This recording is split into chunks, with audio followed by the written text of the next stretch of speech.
Welcome, everybody. It's Katie with Embody Daily, and I'm so excited to be here today with Dr. Roy Eskapa, who is really a household name in the Sinclair Method community as the author of the book, The Cure for Alcoholism, which is really all about TSM. And I highly recommend everyone who's on the method or wants to learn more about it, get this book. So first of all, Roy, I am so happy to have you with me. Thank you so much for being here.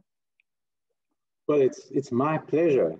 This all began more than 30 years ago with David Sinclair's work, and then I met him in the 90s, and it was quite by chance. It was a serendipitous meeting that brought this all about, sort of accidental. Can you tell us about that? Sure. What actually happened was the members of my family have Crohn's disease. 5 members, which is an inflammatory bowel disease. So I approached a pharmaceutical magnate, and he said to me, we've got this medication called Naltrexone, and it works for Crohn's disease because it stops inflammation through mast cell degranulation.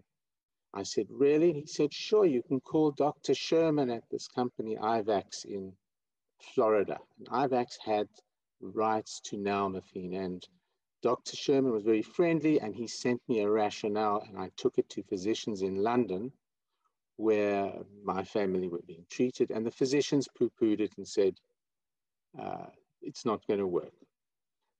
Parenthetically, there's a professor in the US at the University of Pennsylvania, Jill Smith, and she shows that a low dose naltrexone is highly effective in clinical trials for Crohn's disease. So anyway, I came back and said, they said no. And he said, well, it works for alcoholism. Alcoholism? In those days, we didn't know about alcohol use disorder or the more politically correct terms, which makes sense. And he said, yes, there's this man, Dr. David Sinclair, and he works in Finland for the Finnish government. And he's got a cure for alcoholism. It works. And I said, no, it's impossible because alcohol is not the same thing. It's illegal and it doesn't work in the brain like morphine or any other one of these opiates, heroin, OxyContin. I can understand how it would work as a blocking agent, an antagonist for that, but not for alcohol. So out of curiosity, and because I had a relative, a first cousin, very close to me, who was struggling with alcohol, 5 years younger than me, had been to all the different rehabs, had tried everything from spiritual treatments to rehab to AA, you name it. I was looking for something that might help. So he said, here is David Sinclair's number, call him. So I called David, he was more than friendly. And he sent, and we discussed, his approach, which I understood from having worked with Arnold Lazarus, who was the first to bring the term behavior therapy into print. He's like me, a South African, but he's a very well-known psychologist in America. And I understood, therefore, what Sinclair was talking about when he explained in his papers that it had to do with learning and reinforcement. And I just had a sense, I had called him more or less to find out how could somebody think in this way. And by the end of the conversation, he said, you can come and visit, you can see our labs. I understood he was onto something. And I said to him, David, do you have any publications? What a question that was, because when I got to my office in the morning, there was a ream of paper. In those days, we had fax machines that didn't cut the paper. It was thermal paper, and the paper was up to the ceiling.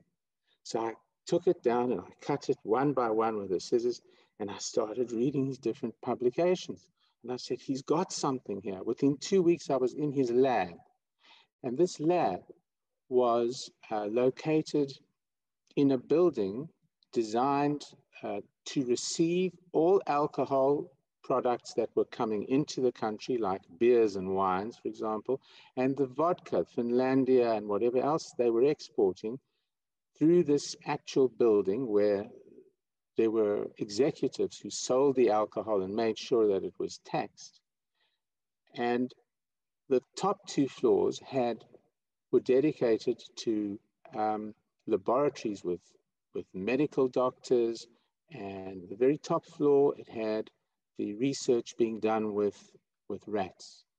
And these were very special rats. These were rats that were bred to express a liking for sweetness, saccharine, or alcohol, or morphine for that matter.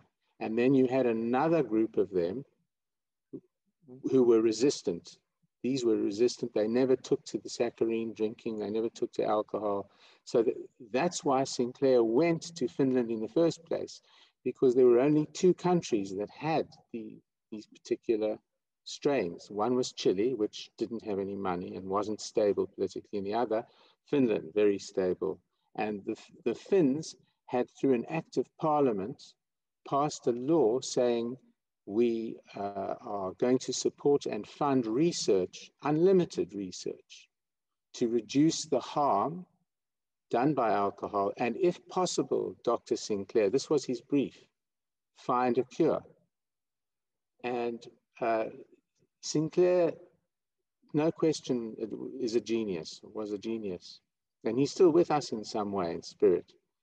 So his genius began way back in the States when he left the field of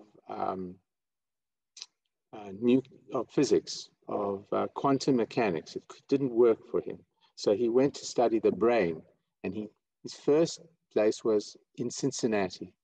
And he was at the university there, and he went to his professor, Dr. Center, and he said, can I run some experiments on some rats? Dr. Center said, yes, you can, but you can't publish the results because these rats have already been used. They're not naive. So when Sinclair got into the room, it was the afternoon when the rats are kept, he found that some of them were waking up as he got the alcohol bottles out. They smelt the alcohol in their sleep. Rats are normally sleeping during the day and up at night. They're the reverse of humans. And he noticed this unbelievable thing where they woke up and they started, when he put the bottles on the cage, some of them were binging because they had been exposed previously to alcohol, and now they had been deprived, which was what Sinclair called the alcohol deprivation effect, which he published before going to Finland, and was the reason why the Finnish government, their national Alco Labs at the time, but it's their National Public Health Institute, sort of headhunted him from the States. The day he got his PhD from the University of Oregon, he left for Finland. So that's one of the things that happened. And it's a huge breakthrough because Sinclair was then able to sort of prove his deprivation effect theory. And it's now very widely accepted because prior to this, people didn't believe, the researchers didn't think rats liked alcohol, so they weren't worth studying. And hamsters were difficult. They were even looking at a kind of animal here that lives on Table Mountain in Cape Town called a dassie, which is a small animal, but related to the elephant. They like alcohol, but very difficult to keep them to study. And I must say that the rats were treated with great care. They were born with cesarean section. It was all very clean, and that was very humane. And so what happened was from Cincinnati, David went to Oregon, and there he wrote up the deprivation effect in a well-known journal, and found himself in Finland. And they said to him, here's everything you want to find a cure. So at first they thought, was it an absence of, say, zinc or vitamin B1? Many different things they went through. And in fact, the office that he got at the Alco Labs, in this building, was previously the office of a senior liver expert, a hepatologist, who himself died of alcohol addiction through liver cirrhosis. But he was one of the experts employed by Alco Labs. It was fascinating. You know, I went to see the offices. I went many times to Finland, and constantly on the phone with David. At the time, Naltrexone had not been approved by the FDA in the US. It only was approved in December of 1994. And it was approved with the wrong directions, with directions to take it with abstinence, which we know doesn't work. In fact, it's quite harmful to give those incorrect directions. It would be like saying you have an illness which is preventable with a vaccine, but we're going to give you the vaccine after you've got the illness. It's bad science. It doesn't work. And Sinclair had heard about the work of a man called Altshuler. Altshuler had been studying primates, and he gave the idea that when mammals drink alcohol, there's a release of endorphins in the brain. And these endorphins reinforce the opioid system in the brain. We all have an opioid system. We need it to survive. When the baby goes on the mother's breast, the milk is sweet, fat, and salt. And this releases endorphins in the brain. It gives a reinforcement to that vital system. If we had blocked the system, the baby, whether it be a baby rabbit or human or primate, would fail to thrive. They wouldn't get the reinforcement. I mean, if you've ever seen a baby taking a bottle on the mother's breast, they make all sorts of sounds as though they're high. So, and in fact, the North American Indians, which was quite interesting that David pointed out, when Europeans first came there, they wanted something called firewater, which they called mother's milk, which in fact was whiskey. You know, you hear stories about them selling tracts of land for a bottle of mother's milk. And so they associated this with mother's milk. And Altshuler showed that endorphins are released in the primate's brain. And it was Sinclair who put together the work of Ivan Pavlov, who discovered conditioning, you know, classical conditioning, where an animal, a dog, in his case, gets reinforcement, which is food, and there's reinforcement in the brain. And you can condition the dog. You ring a bell just before you give the food, and pretty soon all you have to do is ring the bell and the dog is salivating without the food. But if you take the food away and you stop the reinforcement and you ring the bell, the dog still salivates, but less and less gradually each time. So he said, why not apply this principle of extinction? And we'll call it, because we're going to use a medication to bring about this extinction, we'll call it pharmacological extinction. In itself, exceedingly simple concept, but all of this was right in front of all the great researchers' eyes, researchers at Rutgers, all over the world. Immense amount of research and money goes into addiction treatments, particularly alcohol, which is the biggest one, the biggest killer of the addictions, really. I mean, as cigarettes and smoking are also very high. Although alcohol tends to kill more in the world than lung cancer and HIV combined. It's 3.3 million. It's more than that now, but that was like a 2003 figure from the World Health Organization. So he decided, I'm going to try this experiment where I'm going to take these rats that love alcohol and love sweets, and I'm going to expose them to alcohol and saccharin solution and let them learn it. And we'll have the other group exposed, and we'll see they don't like it. They just carry on drinking their water and regular food. And then he said, let's apply Pavlov's extinction idea.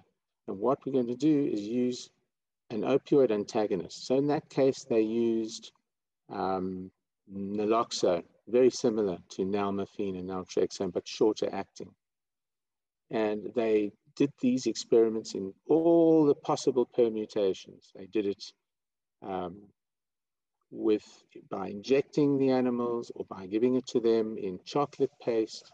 And they found every time they gave the high drinking rats, the AA, alcohol-accepting rats, the opioid antagonist, the naloxone, the naltrexone, or the nalmefene, every single one of them, the drinking came down quite quickly.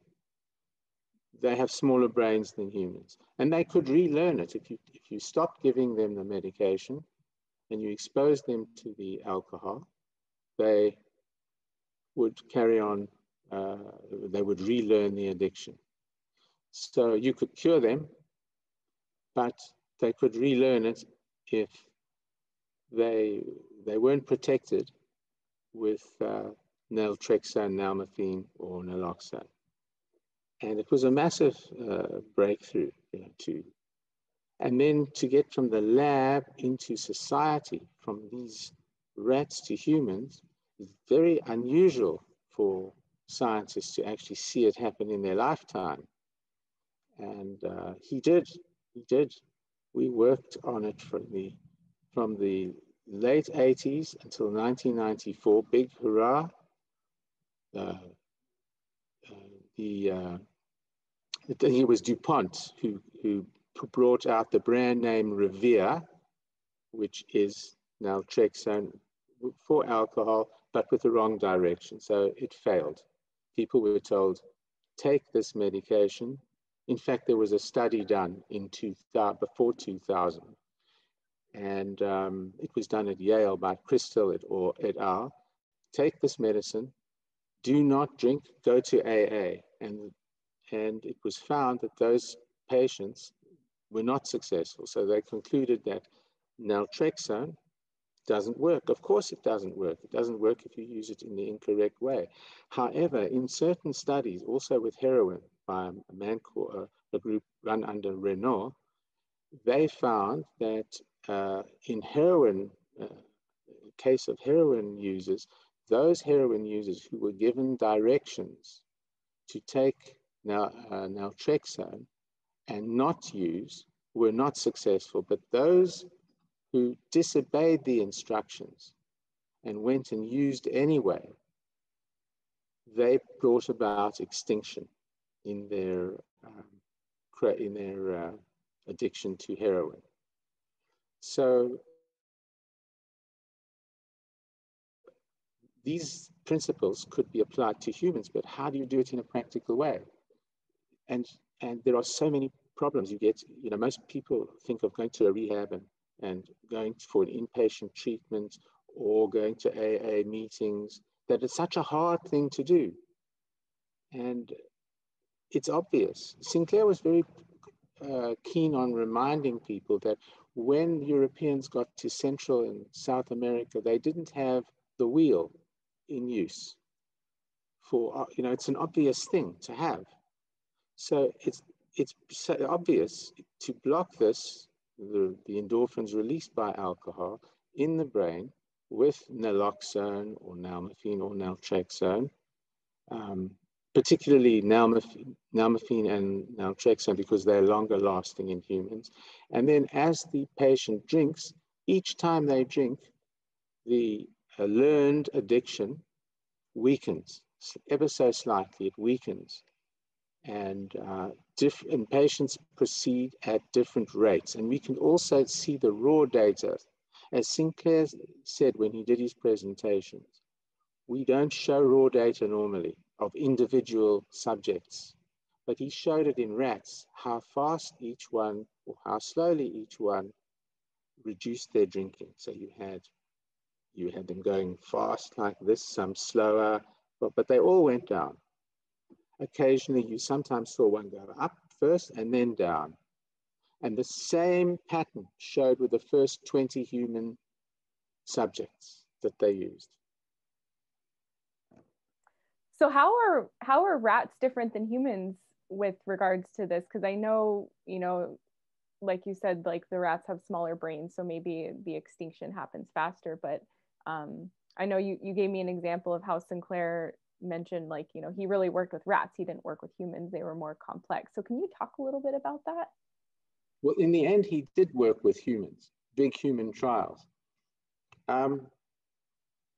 Well, the rats, yes, they have smaller brains. They learn it faster, and they are very, very highly bred. In this case, you need an animal model to actually crack the problem. So they do have smaller brains. They have shorter lives. So things happen faster for them. They learn it faster, and they unlearn it faster. So they get addicted faster and de-addicted faster. And but humans are bigger brains. Humans have higher cortical thinking, so that interferes. They start telling themselves all sorts of stories. Well, maybe I can skip my medicine tonight, or maybe I won't be so funny at a party, I'll skip it. Yeah, and rats are under absolute control. They get the same dose every day, and so they proceed at a more uniform rate, which is why you get 100% success in these rats, because you've got a uniform, homogeneous genetic background, diathesis in their biology, whereas humans are varied, much more varied, and that's why we can get around an 80% success rate, cure rate, if you like, success rate with humans. But what about the 20% or 10% that you can't? And there are theories, there are hypotheses why, hypotheses leading to theories that were not really tested. I was with Sinclair for the 2-3 weeks before he died, and we went through many of these issues, as to why in some humans, and we conclude that alcohol is a very dirty drug. It's affecting many systems. It's affecting acetylcholine in the brain, serotonin, dopamine. It's affecting the hormonal system of, endorphins, enkephalins, and it works also on GABA. And GABA is the one that drugs like Valium and Librium, the benzodiazepines, work on. So there have been some cases where where you have not had success with extinction using the Sinclair method, then you can give a substitute drug, which is quite similar to methadone for heroin addiction, but it doesn't cure it. So they give baclofen, and there was a famous French cardiologist called Arminson, and he wrote a book called The End of My Addiction using baclofen, but baclofen is not safe. And if you stop using it, it's a substitute. So you're not actually curing, you're not removing what drives the addiction. If in theory, it's beyond a hypothesis, if you could use a GABA blocking agent that blocks GABA and drink at the same time, maybe that would help those people. But that's a line for future research, and GABA blocking agents are not safe. I mean, they exist, but they could induce seizures and so on. I see. Interesting. So earlier on, you talked about the alcohol deprivation effect. And I wanted to just jump back to that real quick. For anyone who doesn't know what the alcohol deprivation effect is, could you tell us a bit about that? Well, deprivation effects apply across many behaviors. It can be even, say, chocolate eating. or television watching. If you've been deprived of TV watching or the internet for certain numbers of days, you will start to crave it, something you are used to. And deprivation effects are now, you can demonstrate them by giving animals and humans, but it's easier to study with animals. You can give them something sweet to drink. You can give them alcohol, and they get used to it. They learn it. They get reinforcement in the brain. The opioid system gets stronger and stronger. And then if you take it away, not much happens at first. Like anyone with an alcohol use disorder, pretty much it's said in the lingo, can stop for 3 months, 4 months, some say 9 months, it varies. So, but when you do that, the opioid receptors may be popping up. They don't say anything, but figuratively speaking, you might say, they're saying, where's my endorphins? Where's my booze? Where's my endorphins? And it gets more and more active and eventually vicious. For example, dieting is an example. Sinclair used to use this example. Peanut butter and jelly sandwiches. He's American. Good health, peanut butter and jelly. He said, I'm on diet. Right, I'm not going to have peanut butter and jelly. So that's fine. The first 3 days, 4 days, the pictures start popping into your head. And this is all going on in this neural soup and through the neurons.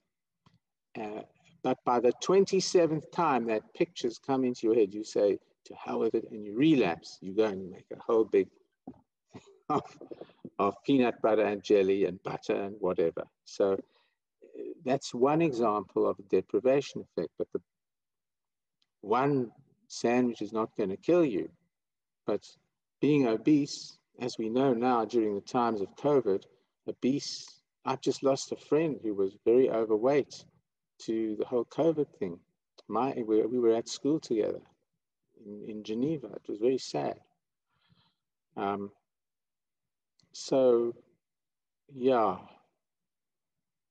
So the deprivation effects apply pretty much across the board for the 15% of the population who carry the genes and the predisposition and actually begin drinking. The other percentage of the population, they drink normally. They don't lose control over their drinking. So that's one of the things. That's really interesting.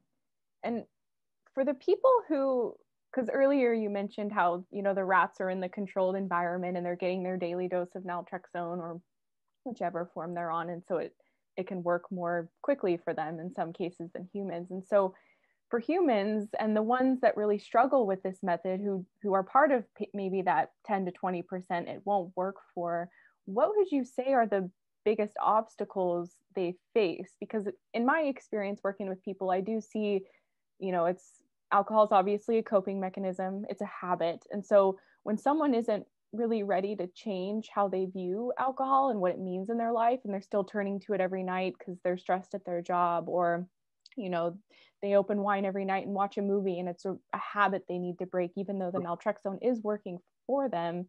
That habit or coping piece can really overpower the medication almost. So I'm just curious if you could speak to that from your experience and knowledge. At the time of at the publication time of the book, we had not any information on research with different dosages of naltrexone. So that's something that needs to be addressed. And then there was another concept called over-drinking, which we never got to. It was my idea. We never actually got to put this to the test. This is where you got the patients, even if they didn't want to drink, to drink on nights they weren't wanting to drink, but with naltrexone. This was more or less for post-treatment, for successful patients, to really stamp out they never want to see a drink again, that sort of thing. But what you have are individual differences, and you've got human beings with their own ideas. and some follow directions and some don't. You find this with diabetes. You find this even with blood pressure medications, for sure. They miss them, they don't take them. And even with the COVID pandemic we've got now, people are not complying with directions to protect themselves. So that's one of the problems. And as I set out in the book, you can have an intensive treatment, a medium treatment, or you can do it among the rural poor, where they get the concept, as we showed in rural India, and it can be done in other places. And that's all you need to do. Take the medication and drink. Never take it on non-drinking days. And for those who don't respond, well, you know, it's not an absolute panacea. There's no drug is a panacea. Penicillin is not a panacea. Even for the last major pandemic, the Black Death with bubonic plague, Yersinia pestis, it's a bacteria. But today, doxycycline, which is given for young people for acne and for other problems, 5 days or 10 days of 2 tablets a day of 100 milligrams of doxycycline will cure it. But you can become reinfected as well if, you know, a year later, if that same flea bites you. But then there's a treatment for it. So I wonder sometimes these patients, they say they are meticulous. Are they following directions and taking it 1 hour before? Always 50 milligrams. And now you get anecdotal reports that 2 hours are better. But we had to use, for the data, to be strictly scientific, you had to say 1 hour before, but I'm hearing 2 hours is better. Yeah, thank you for clarifying that. Does that help? Yeah, it does. It does. It just, ultimately there needs to be more research. And I think as the TSM community grows, like we're all kind of learning this together. I've learned so much just anecdotally from people over the years and noticed patterns of things that tend to pop up like throughout groups of people. So it's really interesting. And I did want to ask you too. So, you know, the end goal for the Sinclair method is pharmacological extinction. And I'm wondering if you can describe what that means exactly for people who might not know what it is. So in an ideal world, pharmacological extinction brings loss of control over drinking into control.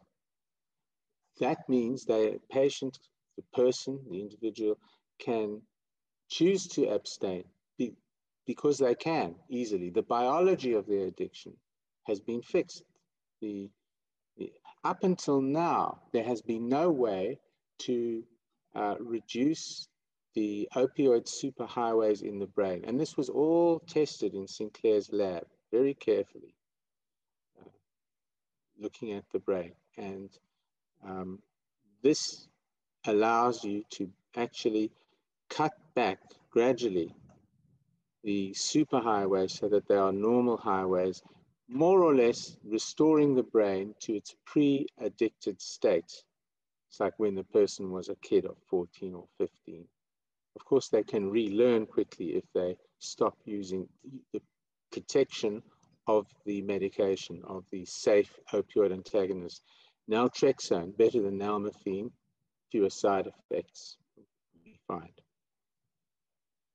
And some people say that naltrexone is just a substitute for alcohol. You're replacing one drug for another. Can you describe why that's not true? Well, firstly, one drug is reinforcing. So heroin or alcohol are reinforcing. But if you take naltrexone, if any of us take it now, we won't feel much. There may be some side effects in 8% of people initially get a bit of nausea, but that's often because their livers are stressed or for whatever reason, but that usually goes away. So it's not substituting, you're not getting any reinforcement. It's impossible to get addicted to an opioid antagonist, naloxone, nalmethane, naltrexone. Just impossible. You cannot do this. There's new work being done for depression with psilocybin, which is a class 1 drug, magic mushrooms.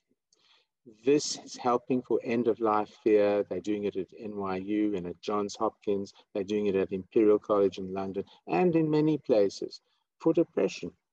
And the whole point about the psilocybin is it's impossible to get addicted to it, because if you treat a patient one day with it, the following day, there will be no effect. The receptors, it's the serotonergic receptors, are all burnt out.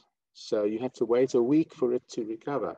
So it's impossible for that to be an addictive drug, and it should not be a class 1 drug, and it will be declassified soon. It's made legal in certain parts of the US, I think Colorado. There are various jurisdictions where it's allowed, maybe Oregon. But certainly, from what I can see, that has not really been, well, it's been touted as a cure for alcohol addiction, but I don't believe that. I haven't seen that it's never been put to trial that I can see. Okay, yeah, that's good to know. And then I wanted to ask you for the Sinclair method for binge drinkers, the people who might drink once a week and then do a 24-hour binge, or once a month even. Because the traditional kind of approach, from what I've seen in my personal experience with binge drinkers, is that, you don't necessarily want to wait for that one time a month to take the naltrexone and have an extinction session. What's your experience and thoughts on treating binge drinking with TSM? Very difficult. Again, it comes down to individual differences. I mean, logically, it makes sense that if they were binging every day, they would, it should proceed, the extinction should proceed faster. But if you're binging, say, 3 or 4 times a year, and it's very dangerous. Binge drinking is the most dangerous form of drinking. That's how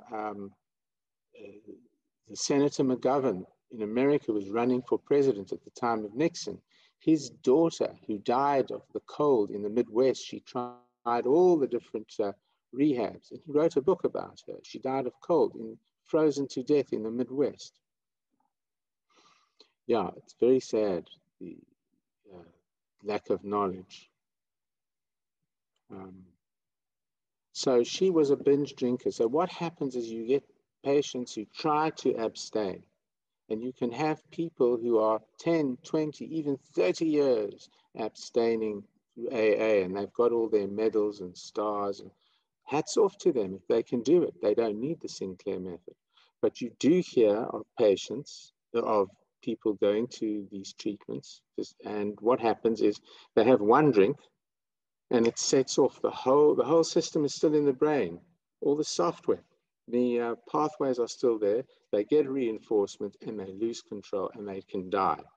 So, or they find themselves, you hear crazy stories, they find themselves on a different continent, they got on an airplane, they lost their judgment, things like that have happened.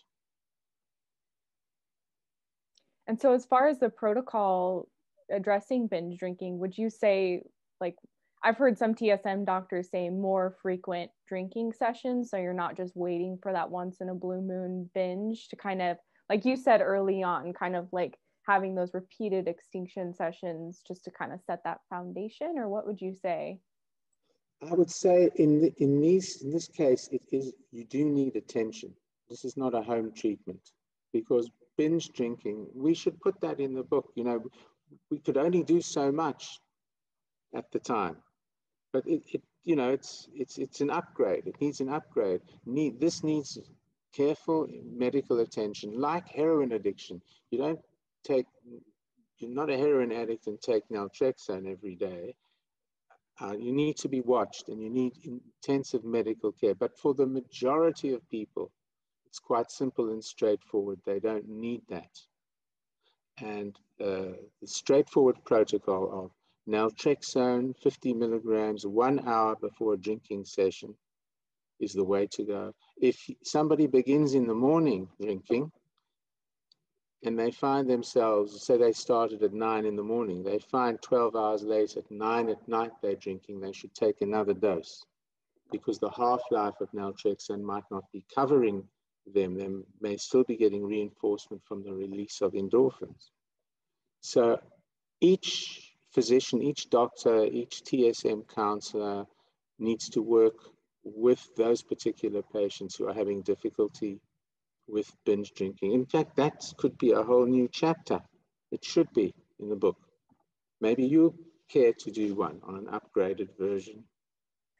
I would love it. I see this come up a lot with people who have binge drinking patterns, and it is a common question.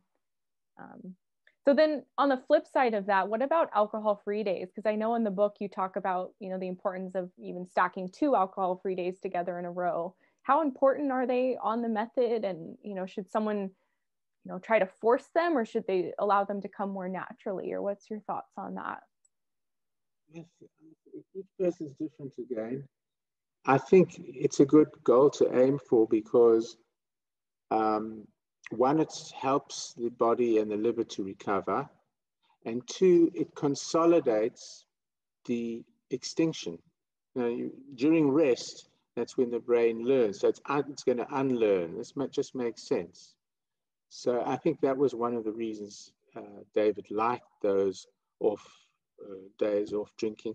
But also, you don't want people on benders non-stop, that are so addicted that it's not breaking through. They're going on and on and on, and they're taking it's better to have a break. It's like taking a long road trip. You should stop for gasoline. You should stop for a rest. I appreciate that advice. Something else I hear people ask me a lot is if they're going to a doctor that maybe isn't knowledgeable about TSM, they might say, okay, I'll prescribe it, but you need to do 2 weeks sober before you start the method. Is that true that sobriety before the Sinclair method is useful or helpful or even needed? Absolutely not. It depends again, but generally not. For example, in socialist England with the National Health Service, during the 50s and 60s, the standard treatment for alcohol problems, for alcoholics, was to admit them to a national health hospital where they got free 3 square meals and clean sheets and a bed every day. And they were given vodka, say, and orange juice measured. So the nursing sister would measure a certain amount out in the morning, noon, night, and they would gradually reduce it. And the patient would go through a wonderful and safe withdrawals. You have no brain damage, because if suddenly you stop alcohol, you can get seizures, you can have brain damage, you can have deaths, as they did have in Scotland, and they had to change the law there to have a doctor on staff on a Friday and Saturday night when they had drunken disorderlies who would die in prison cells from seizures because there was no more alcohol. So, I mean, that's a very important point to be aware of. And in the book, you also talk about how TSM can be a blueprint for treating other addictions. To your knowledge, has there been research on other pharmacological extinctions or addictions or behaviors? Yes, even at the time of publication of the book, which was the first one was in 2008, and then in 2012, Sinclair had kept an annotated bibliography, and I cited some studies. For example, with gambling, the American Gaming Association funded a study with Dr. Lin, and they found a 75% success rate with gambling. The gambling really is a non-substance addiction, so there's no actual substance, but it's releasing endorphins whether people are losing or winning, and it's very hard to break it. So there are studies like that. There are definite studies for amphetamine. The one that I cited in the book came from Karolinska Institute in Sweden, and they did not want to attribute the success measured by lower urine positives, statistically lower urine positives for the metabolites of amphetamine. So it was working, naltrexone's working for amphetamine. And in that environment, it's a homogeneous group of addicts because they were only pretty much addicted to that one drug, amphetamine. And they didn't want to call it pharmacological extinction. And my view about that is that there's a lot of academic rivalry that goes on. Because if you really think about what the contribution of David Sinclair, it's Nobel Prize worthy material.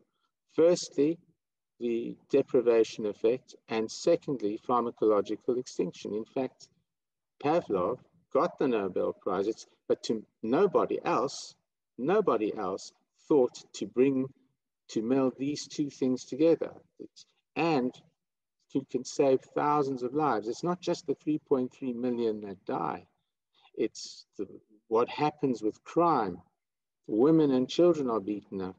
We've had to, in South Africa, have a control of an alcohol ban now. There's alcohol is not sold because of the COVID crisis, and we find that there are less car accidents and so on, but it's very difficult for alcoholics. They should be able to get it, but there's less crime, there's less violence as a result. So there are fewer accidents. The emergency rooms don't have so many car accidents. There are less knife wounds from aggression. There you are. Wow.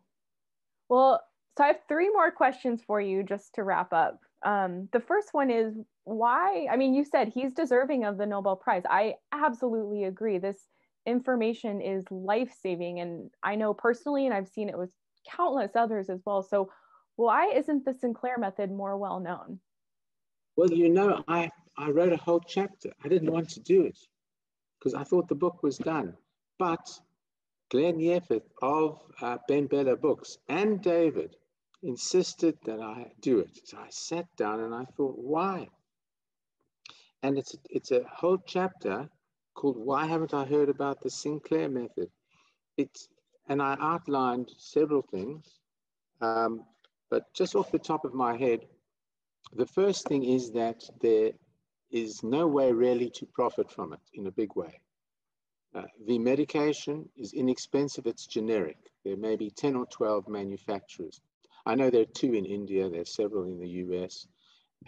It's the DEA declassified naltrexone as a controlled substance, so you can have it on you without having to produce a prescription. It's legal, it's a totally unabusable thing. So one of the things that David spoke about was infrastructure, that people assume that the only way you're going to get treatment is you have to stop and you're going to go to AA and you're going to go to rehab or some other form of abstinence-based, faith-based treatment. That's generally the rule. And I was trained that way. I was trained, don't touch alcohol. The people who have drug addiction problems, you send them to Alcoholics Anonymous, learn about rehabs, and I had to attend and get signed off in order before I got we all did before our PhD, what to do about addiction. So I went to Gamblers Anonymous in London while visiting my parents, and it was the most unbelievable evening. I couldn't believe what these people were doing, and they all were happy to sign off. Well, the head of the group signed off. It was near Victoria Station in London, I'll never forget. And I asked them, is it ever curable? They said never. And people did ridiculous things, tragic things. They went to jail for stealing a piece of metal that they could put 50 pence into a slot machine. So what was the question again that you asked? Just why isn't the method more well known? Oh, yes.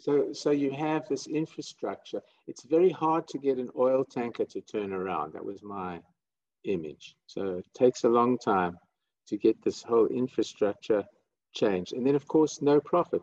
What rehab wants to have outpatients? They want to be able to charge between $20,000 and $80,000 for 28 days. Some of them will offer you yoga or 1,000 thread, linen, and wonderful food. But it's nothing to do with that. It's all in, most of it's in the brain is 90% of it, the biology.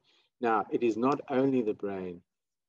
I remember we get put on a presentation at the Finnish embassy in London, and we invited all the doctors and hospitals, private people working, and also heads of hospitals who were doing private hospitals, NHS hospitals, to come to a presentation on, the Sinclair Method.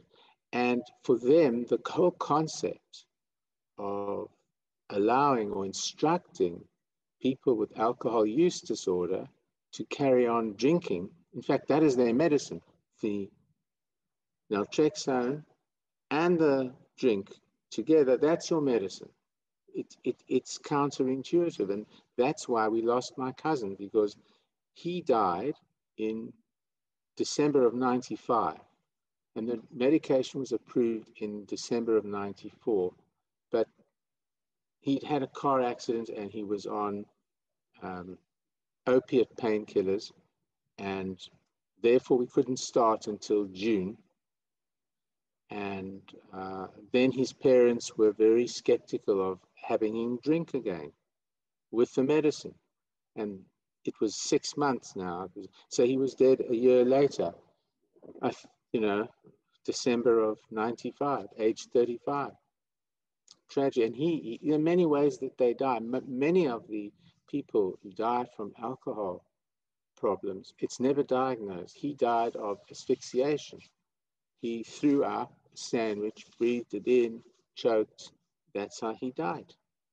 And on his death certificate, they will not write the cause. So we think that the rate and the incidence of this is much higher in the world than WHO even Wow, that's says. a really sobering thought, the fact that alcohol deaths are more than we even imagine, because there's already a huge number. Wow. It's an epidemic, and it's like a pandemic. It's very, very hard on society.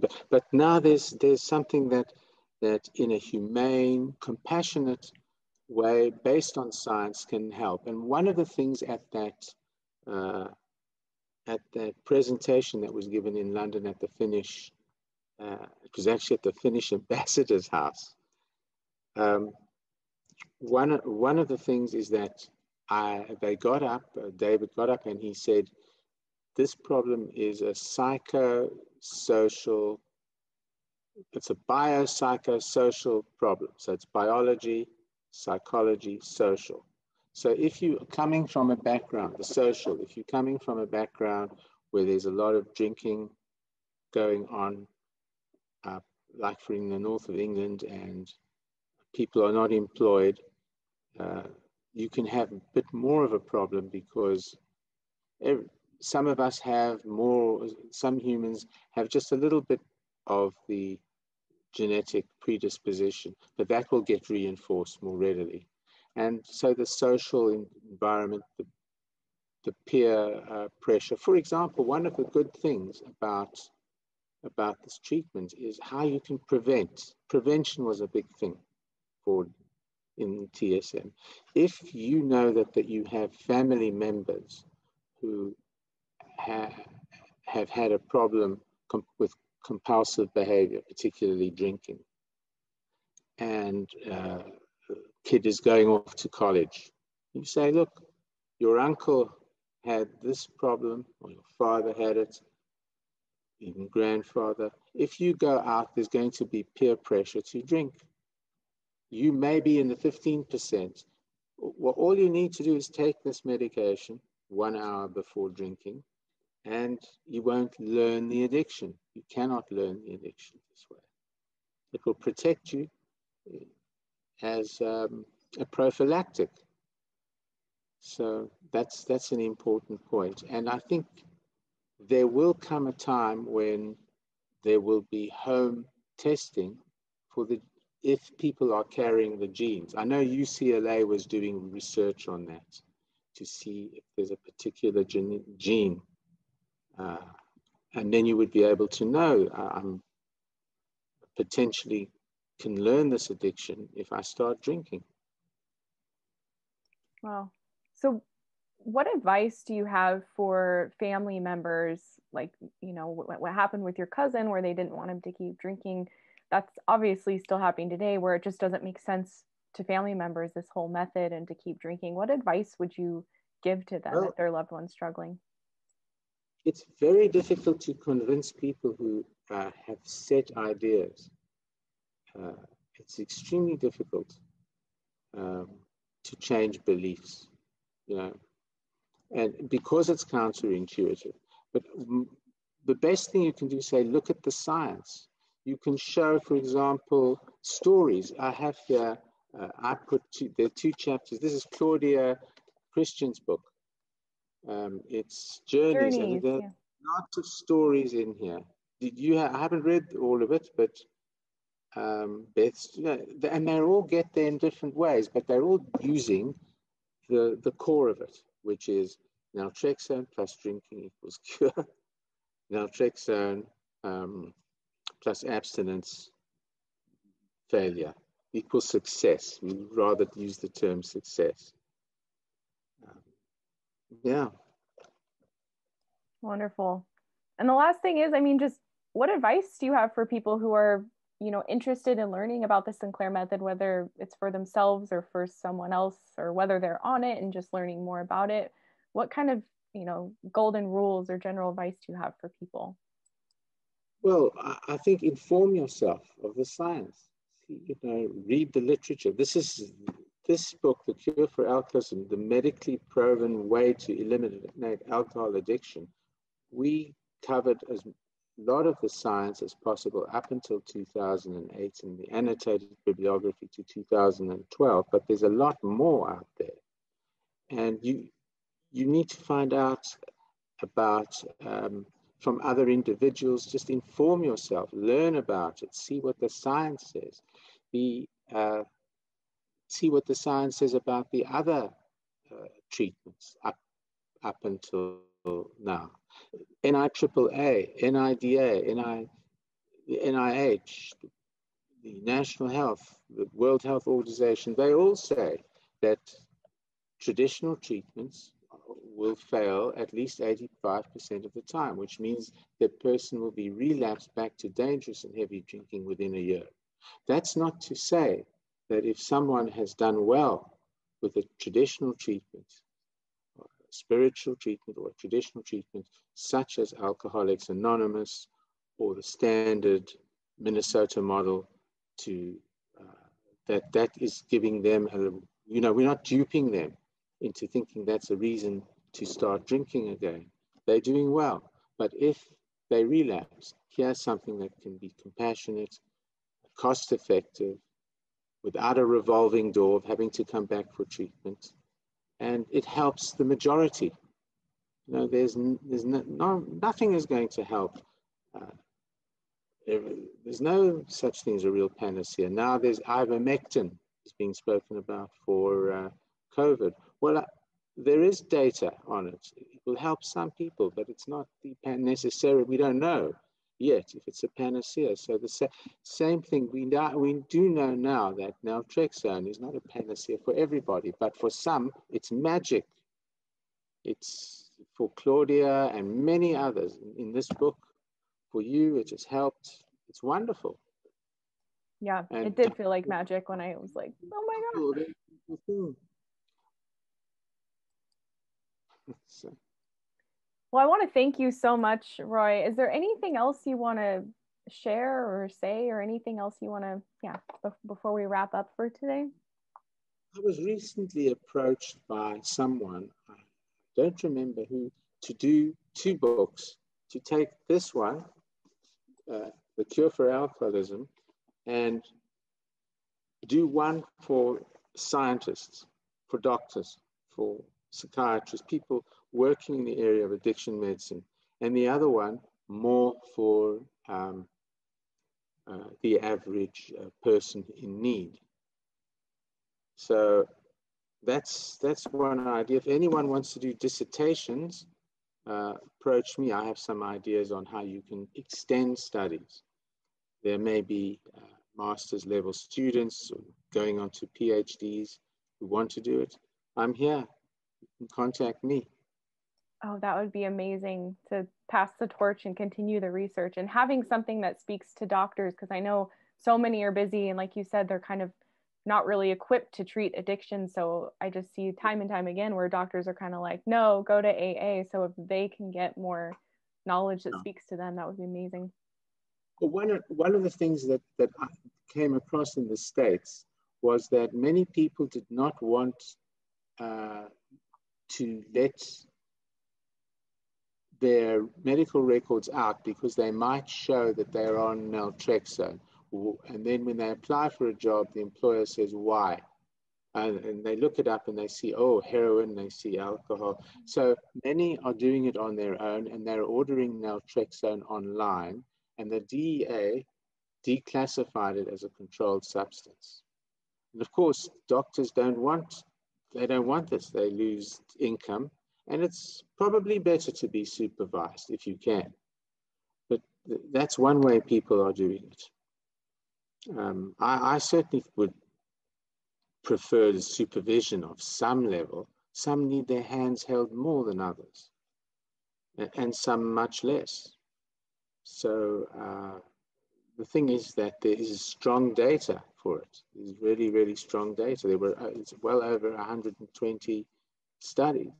And if you look at the Amazon comments on the book, most of it is, you've saved my life, thank you, in one way or another. There are some complaints. Of course, it doesn't work for everyone, and some are ideologically opposed to using medication, drugs, to treat a drug problem. Well, you know, from my perspective, we have an island near here called Robben Island where they imprisoned Mandela. It used to be a leper colony long ago, but there's now, and it was considered a spiritual problem. So some original sin or some cause, but then there's a medication called Dapsone that helped with the Hansen's disease or leprosy, and it cured it slowly, but cured it, and people then read. So that's science. It takes time. It takes time for people to change. Absolutely. I'm hoping that this will reach the world, and that it will one day become, not too distant future, an over-the-counter treatment where naltrexone is given over the counter, as it is in certain countries, and patients can follow online. If they want help, they can come to someone like you to guide them through. And online, they would get their record keeping, they would have a demonstration, and so on, how to do it, and do it privately in dignified way, because it is still a stigmatized problem. To have an alcohol problem is shunned.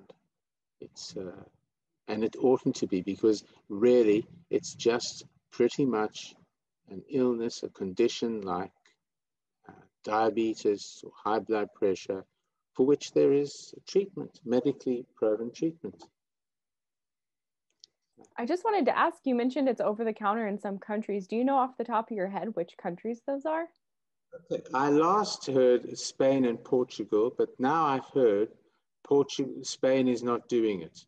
Oh. Who knows why? They were allowing one box per month, which is 28 tablets. And it was something like 23 euros, so $25 or whatever, very inexpensively. But things change, you know, and I think it may vary from place to place. In India, it's well over the counter. It says it needs a physician's prescription, but nobody bothers. And as I say, the DEA declassified it as a controlled substance. And US Postal Service customs don't seem to interfere when it comes through. And they were ordering from Canadian pharmacies, at a lower cost, and also from India, which makes some, quality. We found it was very good, the quality. And a lot of people are using those Indian brands for success. But there are many, many brands you can choose from, and order from a reliable person. Of course, it's best to have a medical doctor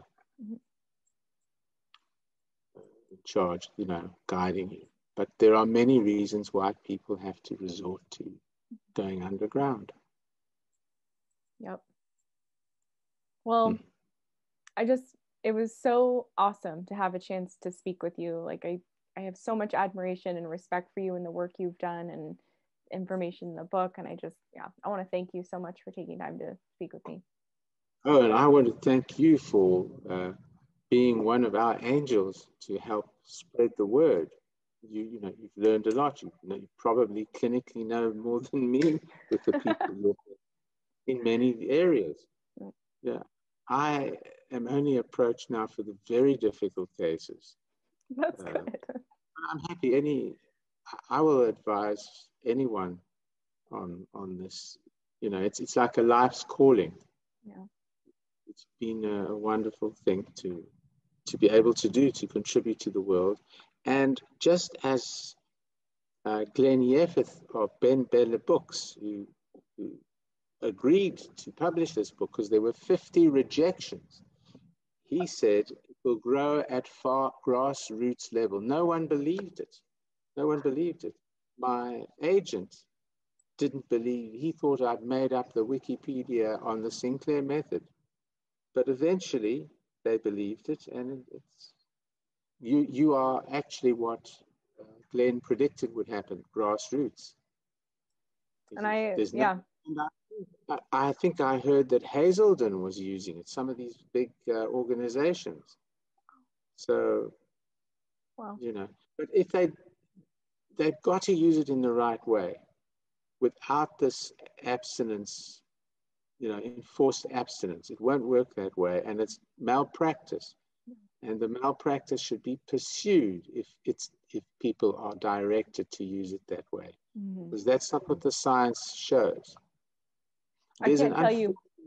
Sorry. There was an unfortunate black box warning in the physician's desk reference, the PDR in the US, which said, watch out for the liver. But Naltrexone is safer than paracetamol or acetaminophen on the liver. Like over-the-counter pain medicine?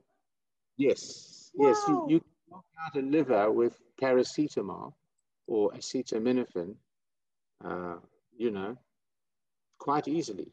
Absolutely knock it out. That is a concern I hear from people a lot, is like, what's it going to do to my liver? So you're telling me, for most people, I would imagine, as long as they have healthy livers, it's safe.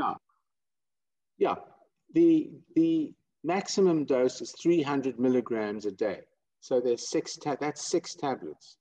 And we are saying 1 tablet, if you're drinking every day, that's the maximum. We are only using 1 tablet, or maybe 2 if they're drinking in the evening. But you can take 6 every day without stressing the liver. Wow. That's 300 milligrams. If somebody has already got a stressed liver, so their liver enzymes are very high, then they may need to abstain for a while to bring that down. But that is a medical doctor's decision. I see. So that's about it on that. Okay. But it's an extremely safe, non-abusable, inexpensive medication, and it's not the pill that does the curing; it's everything together. Yeah, I can't tell you how many people have come to me and said, "Oh, I was prescribed this a couple years ago with abstinence, and it didn't help, so I stopped after a month." And they were just, so close to the method yet so far, and now they're rediscovering it again in this correct way to do it. So it's quite tragic, and in many ways that sabotages this treatment. That sabotages the treatment, and it's malpractice. I mean, you could prove it in a court you know, the US is very litigious. They sue. There's a lot of lawsuits there. You could prove that in a court, and you know, there could be severe penalties. So doctors ought to be aware. There may become a class action eventually to do this in the US. And the US is the one country that has the power to do that, getting people together and starting a class action to allow naltrexone to be used in the correct way, which is the Sinclair Method way, to get pharmacological extinction. And the other thing is, which I think I neglected to say, is that the better you get, the less you use. So therefore, you're spending less. So it's not a very good business model to make money out of. But it's a human service, you know. I mean, yeah, and I really do believe there's a tipping point to this grassroots movement. I mean, it is becoming more and more well known, and maybe a class action, wow, that could really bring a lot of awareness to it. Maybe that is a way. That would be quite a wonderful thing as things settle down in the US, to get people together throughout the community. And particularly, there may be some lawyers, legal scholars who have benefited or had a relative, a son, a daughter, a wife, a husband, whoever, a spouse, a parent helped by this, and they may be successful enough themselves to start off a class action. Yeah. That requires connections and skills and you know, and knowledge. It's a different department. Okay. Well, thank you so much again, Roy. It was wonderful to speak with you. Thank you. And thank you for the work you've been doing by making it more widely known. I have to say thanks to Claudia, because I remember when I first started becoming more of an advocate for it, it was just, I kept reminding myself, well, if she hadn't have done it, I would have never known about it. And so I just felt this like immense need to do it as well. Absolutely. You know, absolutely. The more that are out there doing it, the better. Yeah. And I see on Facebook, there's, you know, the TSM warriors, there are all sorts of things going on. This is all good, as long as they stick to the central message of the book. Yeah. And there are basically 3 requirements. The first one is to treat, if you're the treating physician, psychologist, counselor, treat the patient with dignity, and then always take your naltrexone before drinking. And Sinclair wanted them to keep a drinking diary. That is helpful. It's not absolutely necessary, but it is very helpful so people can see how they progress. Yeah. And there is a little bit of cognition that comes into play. The main thing is the biological, you know, fixing what happened to the brain. That's the foundation. Yeah. Reversing it, restoring the brain to its pre-addicted state. I mean, what could be better than that? So the craving is down, and the actual drinking is down. And people often say, I don't even think about it anymore. It's not even part of my life. And I say, well, go and tell the whole world.